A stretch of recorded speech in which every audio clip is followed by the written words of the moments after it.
And some of the greatest entrepreneurs haven't come from a tech background. You look at Steve Jobs is the biggest example, right? Look at Adam Newman, Who's that? Adam Newman, founder of WeWork. Okay. Now, whatever happened with WeWork, that's a different story. But the fact that he could build the fastest growing startup in the world for 7-8 years, not coming from a tech background, it's pretty commendable. So I just think that a lot of people who are engineers, and a lot of people ask me, a lot of super smart IIT guys, now they're DMing me because they've seen my vlogs and they ask me, oh, how do I start a company? And I speak to some of them, and the biggest tip or advice I tell them is learn to speak better, learn to sell your idea better, because you can be the best engineer in the room, which you're from IIT Kharagpur, you're definitely a great engineer, but you're not being able to convince me that you're going to build this thing, Right. So if you can't convince me, who's going to take a bet on you, right? Because maybe you don't believe it yourself, right? You have to genuinely believe it. So I think speaking and being able to sell your vision is a lot of the startup game, definitely. Yeah, look at Trump. I'm sure there's a gazillion real estate guys from New York. Yeah. But the way he transformed how you speak in public in politics, Yeah, man. everyone else has to now follow suit, because the standard communication style of being extremely diplomatic and bureaucratic in the way you speak has gone away. That dude is selling himself 24/7. वो जहाँ जाता है, जब जाता है, the way he speaks, he's done more by speaking for his businesses than he probably has through the backroom deals he does. But I don't know, bro. For me, when I think about, okay, I've been bootstrapped for many, many years now, right? Doing well. How do you figure out कि भाई हमारे को पैसा चाहिए, हमारे को market से पैसा उठाना है, and then let's go and meet these investors? Because whenever I see my friends, they're busy preparing pitch decks and saying मेरी इस VC से बात चल रही है, उस चल रही है. How does someone bet money on you? Take me in that room when, who's your investor? We have a lot actually now. We have Piyush Bansal, who's Lenskart, Shark Tank, obviously. We have Carrot Capital, which is run by Pankaj Bansal, who founded People Strong, one of India's largest HR companies. We have Akash Anand, who's founded and I think sold Bella Vita, India's largest perfume brand.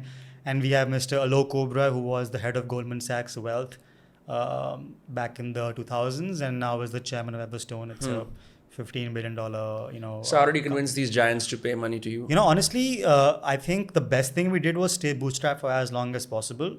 For the first 3.5 years, we were bootstrapped. It's such a distraction, fundraising. It takes up all your time.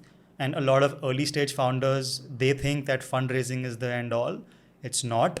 We genuinely built our product, got initially all the business. We went from 0 to 50 lakhs a month in sales without any funding, without any sales people. It was just the founders that were cold emailing companies, knocking on doors, sending messages on LinkedIn, literally just hustling like crazy. If you raise money very early, that discipline goes. You get soft?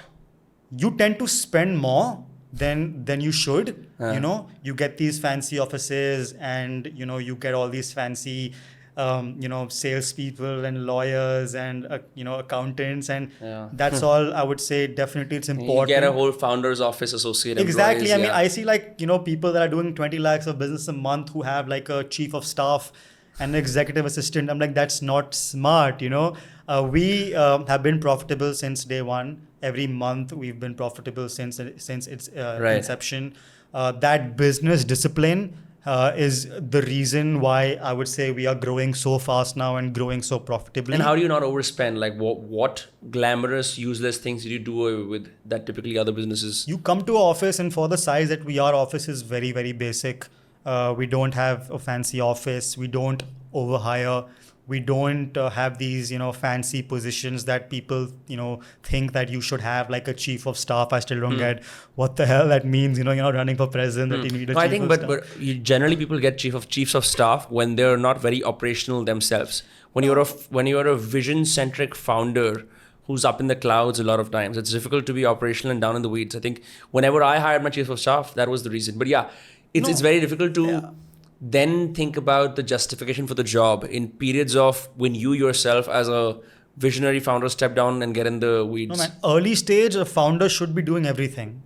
If you want to watch small segments of the podcast, subscribe to Dostcast Clips. From hiring to pitching to building the product to, just figuring out your GTM strategy, what your plan is, your budgeting.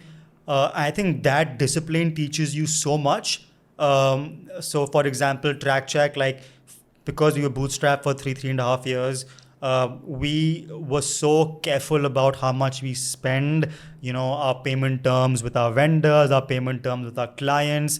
The fundamentals of business are so strong of track check that now when we have funding to grow, the growth can be exponential without worrying that we'll, crash the car or sink the, Right. ship.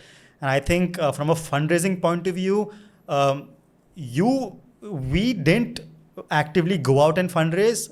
Our plan initially was to create a bootstrap company, make it, into a big top line company, it was already profitable. So there was no really need to raise. I think it was an ambition switch that got me and my co-founders thinking that, what, it's fine to make a big company in India, but how do we make a global software company? How do we, make the next Infosys or the next Tech Mahindra? And that's not going to happen without fundraising. And luckily, because we were already at a good scale, a lot of investors were reaching out to us on, a daily or a weekly basis. That's how we met some of these investors. Some of them, their companies were already clients. And we just found good synergies with all of them. Piyush, of course, was a client. Lenskart was a client. They used us and they loved the product. So he came on board, and where, I talk about Pankaj, who of course is a mentor. He built one of India's largest HR companies, HR tech companies called People Strong. And he really, is known as the father of HR in India. And he wanted to invest in us when we met him. And that was a good validation for us that we're going in the right direction. And I guess now we've figured out, our product. Of course, we are way past PMF. It's doing well. We know that with the correct funding, which we are getting now, we can expand and explode. And now the growth is, we're growing 4x every year. So I think now the next 5 years is going to be exponential growth for our company. But that's because the fundamentals have been so strong since day one. So these guys invested in you because they liked the books, they liked how much money you're making, and they figured it was a good idea. Dude, no startup or software startup is profitable in India. So the fact that we were a profitable software company, that was, really a shocking point for all these investors. How have you done this? And I think that was a reason that they invested in us. Also, our market is so big. Background checks globally is a $10 billion market. Right. So the potential is so tremendous. If we execute right in the next 3 to 4 or 5 years, we can be a multi-billion-dollar company. And I say this confidently. I think we will be. It's all about executing it right. If we don't fuck up from here, if you don't mess up, I think we'll be a really big software company. And it'll be a very proud thing, because mainly the big software companies come from the West. We want to be an Indian company that goes global, and that's why we incorporated a company in India. We never took the Y Combinator route, or we never went and started a C Corp in America.